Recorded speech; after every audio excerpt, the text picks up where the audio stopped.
بسم اللہ الرحمن الرحیم۔ شروع اللہ کا نام لے کر جو بڑا مہربان نہایت رحم والا ہے۔ نبی کریم صلی اللہ علیہ وآلہ وسلم سے سنا، آپ صلی اللہ علیہ وآلہ وسلم فرماتے تھے، حلال کھلا ہوا ہے اور حرام بھی کھلا ہوا ہے، اور ان دونوں کے درمیان بعض چیزیں شبہ کی ہیں جن کو بہت لوگ نہیں جانتے کہ حلال ہیں یا حرام۔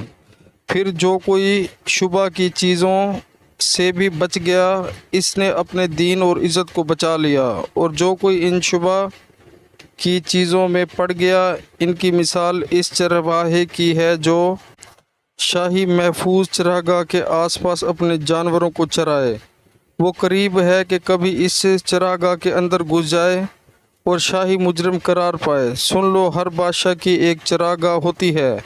اللہ کی چراگاہ اس زمین پر حرام چیزیں ہیں، پس ان سے بچو۔ اور سن لو، بدن میں ایک گوشت کا ٹکڑا ہے، جب وہ درست ہوگا سارا بدن درست ہوگا، اور جہاں بگڑا سارا بدن بگڑ گیا۔ سن لو، وہ ٹکڑا آدمی کا دل ہے۔